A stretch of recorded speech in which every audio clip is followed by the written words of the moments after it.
आषाढ़ मास की कृष्ण पक्ष की योगिनी एकादशी।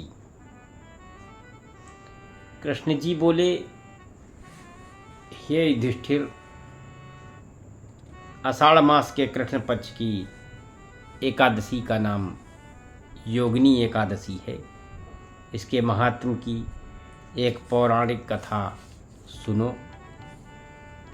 अलकापुरी में शंकर के भक्त कुबेर जी रहा करते थे।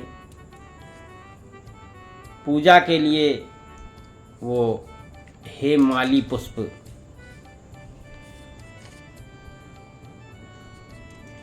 लाया करते थे।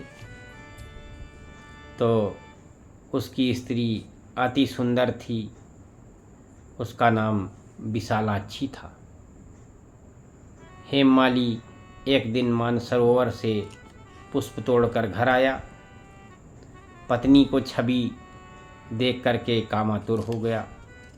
पूजा के लिए फूल देना भूल गया। कुबेर भंडारी रास्ता देखते रह गए और माली के घर कोक शास्त्र की किराएं होने लगी।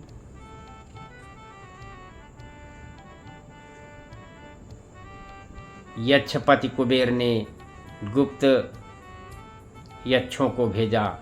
वह उनके कुकर्म को देख गए और उस महा अंधे ने उनको नहीं देखा। कुबेर ने माली को बुलाकर कहा कि अरे महापापी नीच, तूने मेरे पूज्यवर जी का तिरस्कार किया है। इस कारण तुझे मैं श्राप देता हूँ कि तू स्त्री के वियोग से दुखी होकर के दुख भोगेगा, मृतलोक में जाकर कोढ़ी बनेगा। और कुबेर के श्राप से वह माली पृथ्वी पर गिराया गया, स्त्री का वियोग हो गया, कोढ़ी बनकर कष्ट पाने लगा।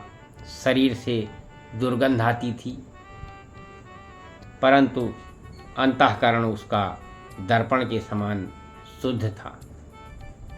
शंकर भक्ति के प्रभाव से उसे पिछले जन्म की शुद्ध थी।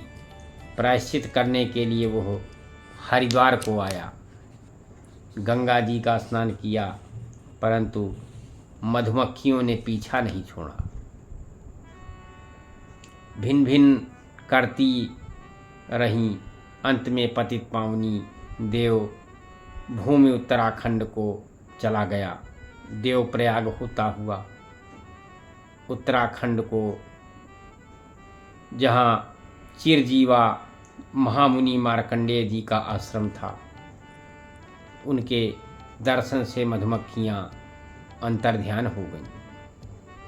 हेममाली उनके चरणों में गिर पड़ा, अपने अपराध की कथा सुना करके मुक्ति का उपाय पूछने लगा।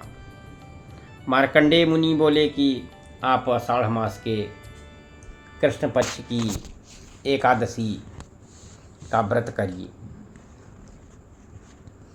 और इसको विधि पूर्वक रहिए। ये समस्त पापों का नाश करने वाली एकादशी है। अतः हेममाली ने मुनि की शिक्षा से योगिनी एकादशी का व्रत किया। उसके प्रभाव से अपने दिव्य स्वरूप को प्राप्त हो गया। जो फल 88,000 ऋषियों को भोजन खिलाने से मिलता है, वो इस महात्म को सुनने से मिलता है। फलाहार इस दिन मिश्री का भोग लेना चाहिए, वो लेना अति उत्तम होता है। श्रीमन्नारायण नारायण नारायण, लक्ष्मी नारायण नारायण नारायण, श्रीमन्नारायण नारायण हरि हरि, लक्ष्मी नारायण नारायण हरि।